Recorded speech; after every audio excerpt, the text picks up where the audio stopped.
Le 5 décembre 2015, le ministre chinois des Affaires étrangères, Wang Yi, et la ministre sud-africaine des Relations internationales et de la coopération, Maïté Nkoana Mashabane, ont participé à une conférence de presse conjointe après la clôture du sommet de Johannesburg lors du forum sur la coopération Chine-Afrique en Afrique du Sud. S'exprimant à propos du choix de la croissance industrielle en tant que l'un des aspects clés de la nouvelle relation économique entre la Chine et l'Afrique, le ministre chinois des Affaires étrangères Wang Yi a indiqué que la Chine avait contribué en partie à la croissance de l'Afrique. Afin que l'Afrique rejoigne la communauté des pays développés, il faudrait favoriser sa propre capacité de développement industriel et économique indépendant. La ministre sud-africaine des Affaires étrangères, Nkoana Mashabane, a déclaré que son pays saluait l'annonce de la Chine de travailler avec les États africains sur l'industrialisation afin de faciliter la vision élargie de croissance du continent.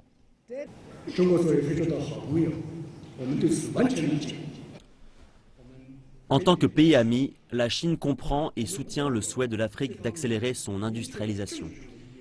La Chine a la ferme volonté et la capacité d'aider les pays dans ce processus.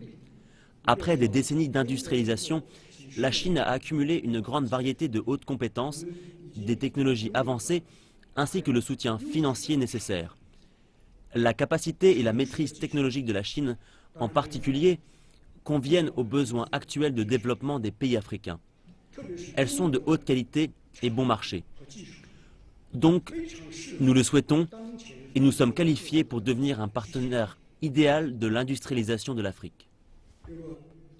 Le ministre chinois des Affaires étrangères Wang Yi a déclaré que la mise en place de la stratégie de coopération industrielle entre la Chine et l'Afrique avait débuté au Kenya, en Tanzanie et en Afrique de l'Est et avait été développée vers l'Afrique du Sud et l'Égypte pour l'Afrique du Nord pour des projets pilotes. Un projet pilote a déjà débuté au Kenya.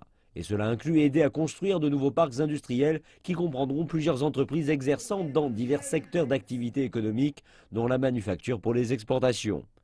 En Éthiopie, la Chine a bâti des parcs industriels qui fabriquent actuellement des chaussures, tant pour les marchés domestiques qu'à l'export. Nous soutenons les Africains en vue de résoudre leurs problèmes à leur manière. C'est évident, parce que ce sont les Africains eux-mêmes qui comprennent le mieux la situation, et c'est eux-mêmes qui sont les plus qualifiés pour résoudre ces problèmes.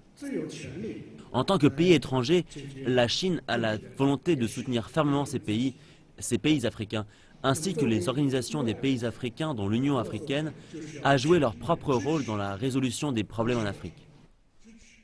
Durant les 2 jours qu'a duré le forum de coopération Chine-Afrique ou FOCAC, les dirigeants africains ont loué Beijing pour avoir facilité l'entrée en Afrique de quelques 3000 entreprises chinoises qui ont en retour investi un total de 30 milliards de dollars dans divers pays africains.